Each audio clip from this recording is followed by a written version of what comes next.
नमस्ते दोस्तों।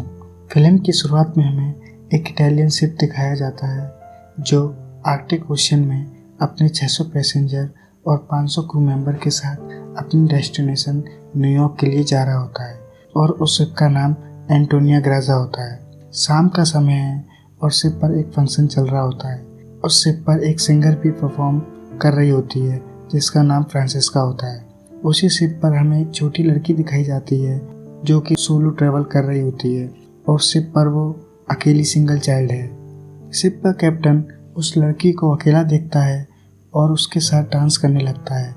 उसी वक्त हम एक आदमी को देखते हैं जो एक लीवर को पुल डाउन करता है जिसके कारण एक स्टील वायर शिप के एक एंड से दूसरे एंड पर रोल अप होता है और वो लोग जो फंक्शन में थे वो उस स्टील वायर के रास्ते में होते हैं और जिसके कारण वो लोग बीच में से कट जाते हैं।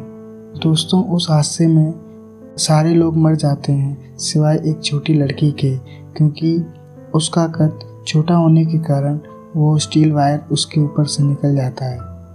अब यहाँ से फिल्म हमें प्रेजेंट डे में दिखाई जाती है जहाँ एक बोट में 6 लोगों का सैल्वेज क्रू दिखाया जाता है और इस बोट का कैप्टन मर्फी होता है।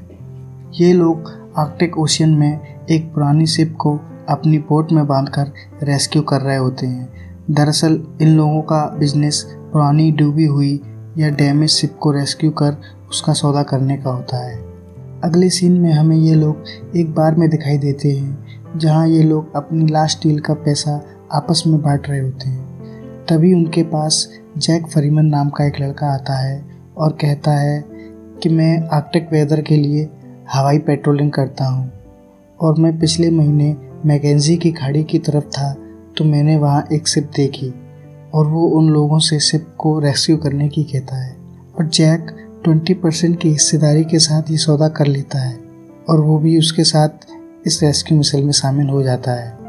अब अगले सीन में हम देखते हैं कि वे लोग अब अपनी बोट के साथ, जिसका नाम आर्कटिक वॉरियर होता है, मिशन के लिए जा रहे हैं और सेंटोस शिप को ऑपरेट कर रहा होता है। तभी सेंटोस राडार में देखता है कि कोई बड़ी चीज़ उसे विजिबल हो रही है और वो मर्फी को बुला लेता है। मर्फी देखता है कि राडार में तो कुछ नहीं है। तभी उनकी बोट एक बड़ी शिप से टकरा जाती है।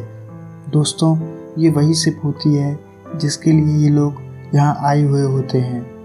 मर्फी उस शिप को देखकर पहचान लेता है और कहता है कि इसकी मिसिंग रिपोर्ट 21 मई 1962 को दर्ज की गई थी, पर यह कभी किसी को मिल नहीं पाई और 40 साल से लापता है। अब वे लोग इस शिप पर मुआयना करने के लिए जाते हैं। वे लोग शिप में घूम रहे होते हैं। तभी डॉज एक होल में लटक जाता है और एप्स उसे पकड़ लेती है। इस दौरान एप्स देखती है कि नीचे एक छोटी लड़की खड़ी हुई है और उसकी तरफ देख रही है और वो एकदम से गायब हो जाती है। डॉज को ऊपर खींच लिया जाता है पर एप्स लड़की वाली बात किसी को नहीं बताती और वे लोग आगे बढ़ते हैं। मर्फी को शिप के डिज़ाइन मिल जाते हैं। अब वे लोग वापस अपनी बोट पर आ जाते हैं। मर्फी कहता है कि उस शिप को गायब होने के 2 महीने बाद आखिरी बार कुछ मछुआरों द्वारा देखा गया था और ताजुब की बात यह है कि उनको इस शिप में कोई नहीं मिलता है, ना कोई क्रू मेंबर, ना ही कोई पैसेंजर। अगले सीन में एप्स जैक को उस लड़की के बारे में बताती है पर जैक उस पर विश्वास नहीं करता और कहता है ये थकान के कारण हो सकता है। अब अगले दिन एप्स अपने 2 साथियों के साथ डाइव करके पता लगाती है कि शिप में एक बड़ा छेद है जिससे उसके फर्स्ट कंपार्टमेंट में पानी भर रहा है और इस कारण शिप धीरे धीरे डूब रही है। दरअसल वो छेद किसी आइलैंड के पत्थरों के टकराने के कारण हो जाता है। अब वे लोग प्लान बनाते हैं कि अब हमें सबसे पहले शिप के पानी को पंप द्वारा बाहर ट्रांसफ़र करना होगा, फिर हम उस छेद को बेल्ट द्वारा बंद कर देंगे। अब हम अगले सीन में देखते हैं कि वे लोग सारे ज़रूरी इक्विपमेंट लेकर शिप में आ गए हैं। डॉज और मंडर को छेद वाले हिस्से पर काम करने को कहा जाता है और बाकी के लोग शिप के अलग अलग हिस्से में घूमने लगते हैं। एप्स एक अंडर रूफ स्विमिंग पूल के पास पहुंचती है। वहां नीचे उतरकर देखती है, वहां फ्लोर पर बुलेट्स कवर पड़े हुए हैं। इसका मतलब वहां पर फायरिंग हुई होती है। अब एप्स स्विमिंग पूल से बाहर आ ही रही होती है, तभी उसे वहां वो छोटी लड़की फिर से दिखती है और वो स्विमिंग पूल में गिर जाती है। तभी वहाँ जैक भी आ जाता है और एप्स जैक से कहती है, मुझे वो लड़की फिर दिखी थी। अब अगले सीन में हम देखते हैं मर्फी को कैप्टन रूम मिल जाता है।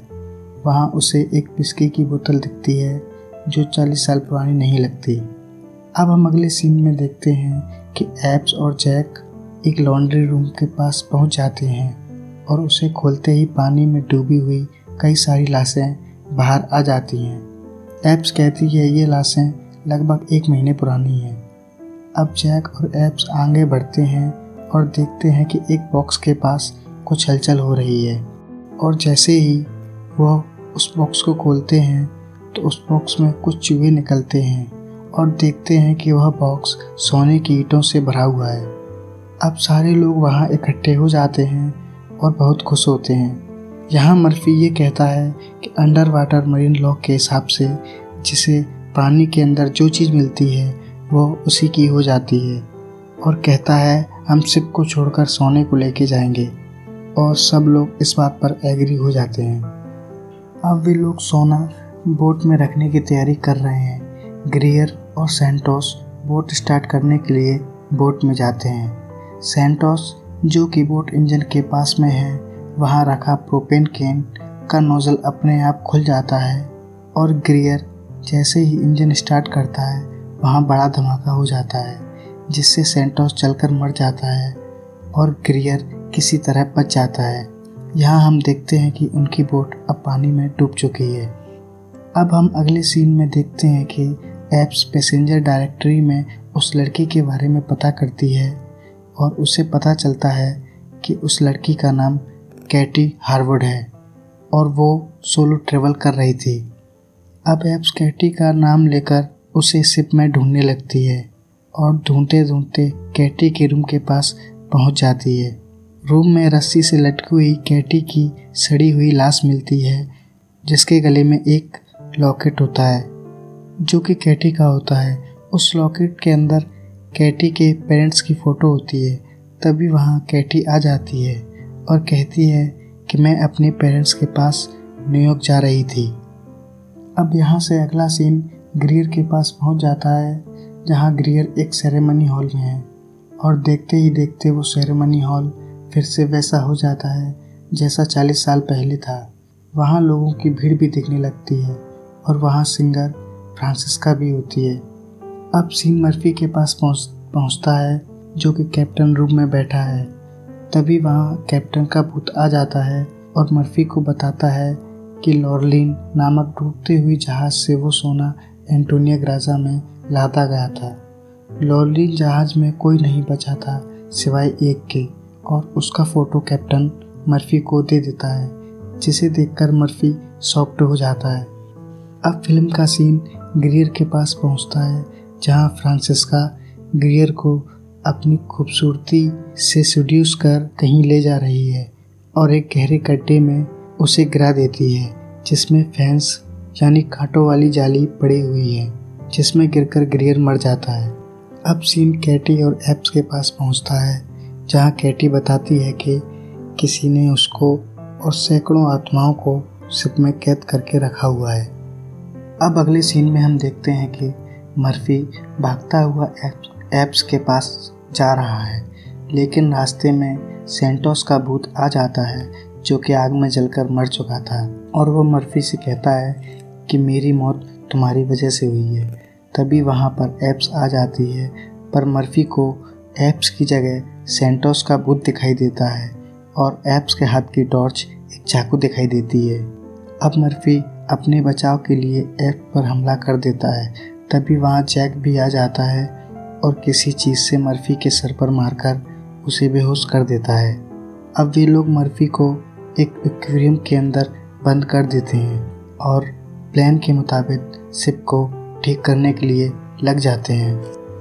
अब अगले सीन में हम देखते हैं कि कैटी एप्स के पास आती है और कहती है मुझे तुम्हें कुछ दिखाना है, और एप्स का हाथ पकड़ लेती है। अब एप्स देखती है कि कैसे सोने के लिए लोगों ने एक दूसरे को बेरहमी से मार डाला, और उसे ये भी पता चलता है कि इस खूनी खेल के पीछे कौन होता है। दोस्तों, वो कोई और नहीं बल्कि जैक फेरीमैन होता है, जो कि उस फोटो में देखकर मर्फी भी जान चुका था। अब एप्स मर्फी के पास जाती है और देखती है कि जैक ने उस एक्वेरियम में जहां मर्फी बंद था उसमें पानी छोड़कर मर्फी को भी मार दिया है। अब अगले सीन में हम देखते हैं कि मंडर, जो कि बिल्डिंग का काम कर रहा है, एक क्रशर द्वारा खींचकर उसे भी मार दिया जाता है और जैक डॉज को भी मार देता है। अब सीन एप्स और कैटी के पास पहुंचता है, जहां कैटी उसे बताती है कि जैक ऐसे ही लोगों को यहाँ लाकर बलि देता है और उनकी भी आत्माएं यहाँ कैद हो जाती हैं। कैटी कहती है कि इस शिप को डुबाकर ही उसे रोका जा सकता है। अब हम देखते हैं कि एप्स शिप में एक्सप्लोसिव लगा देती है, और जैसे ही ट्रिगर दबा रही होती है तभी वहाँ जैक आ जाता है और उसे मारने की कोशिश करता है, पर जैसे तैसे एप्स ट्रिगर दबा देती है और शिप ब्लास्ट हो जाती है। अब एप्स भी बचकर शिप से बाहर आ जाती है और देखती है कि शिप डूब रहा है और सैकड़ों आत्माएं जो उसमें कैद थीं रिलीज हो रही हैं। अब हम देखते हैं कि एप्स किसी बक्से के सहारे पानी में तैर रही है और एक शिप द्वारा उसे रेस्क्यू कर लिया जाता है। अब हम अगले सीन में देखते हैं कि एप्स को मेडिकल टीम ले जा रही है। तभी वो देखती है कि सोने को एक शिप में लादा जा रहा है और उसके पीछे जैक फेरीमैन भी जा रहा है, और फिल्म यहाँ ख़त्म हो जाती है।